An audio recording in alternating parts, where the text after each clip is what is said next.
Hi hello guys, ഞാൻ എന്തിനാണ് ഈ കുളിച്ച് തലയും കെട്ടി നിൽക്കുന്നതെന്നല്ലേ. ഇന്ന് നമ്മുടെ കാശിക്കുട്ടൻ്റെ രണ്ടാമത്തെ ചോറൂണാണ്. അപ്പോൾ ചോറൂണിന് പോകാനാണ് ഞാൻ ഈ അണിഞ്ഞൊരുങ്ങിയിരിക്കുന്നത്.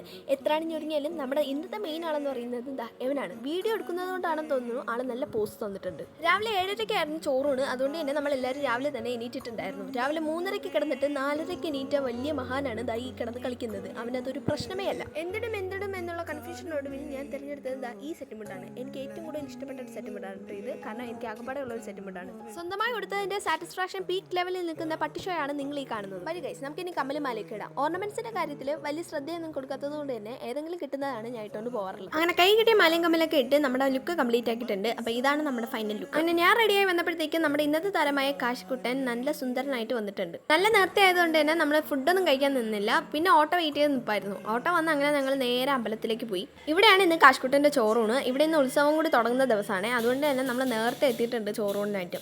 പുതിയ ഉടുപ്പൊക്കെ ആയിട്ട് ചോറിന് റെഡി ആയിട്ട് അച്ഛൻ്റെ കയ്യിലിരിപ്പുണ്ടേ. കാശിക്കുട്ടൻ കുറച്ച് തേരി കയറി വേണം അമ്പലത്തിലോട്ട് പോകാനായിട്ട്. നമ്മളവിടെ എത്തിയപ്പോഴത്തേക്കും പൂജയുടെ സമയമായിരുന്നു. അങ്ങനെ പൂജയൊക്കെ കഴിഞ്ഞ് ഞങ്ങൾ ചുറ്റിനും തൊഴുതിട്ടൊക്കെ വന്നപ്പോഴത്തേക്കും ചോറൂണിനുള്ള സമയമായിട്ടുണ്ടായിരുന്നു. അങ്ങനെ കാശിക്കുട്ടൻ്റെ ചോറൂണിനായിട്ട് റെഡി ആയിട്ട് ഇരിപ്പുണ്ടായിരുന്നു. അങ്ങനെ എല്ലാവരും കാശിക്കുട്ടിന് ചോറൊക്കെ കൊടുത്തു. അങ്ങനെ ചോറൂണൊക്കെ കഴിഞ്ഞതിന് ശേഷം കാശിക്കുട്ടിന് തുലാഭാരം ഉണ്ടായിരുന്നു. തുലാഭാരത്തിൽ കിടക്കുമ്പോൾ ഇതെന്താ സംഭവം എന്നുള്ള മട്ടിലാണ് കാശിക്കുട്ടൻ കിടക്കുന്നത്.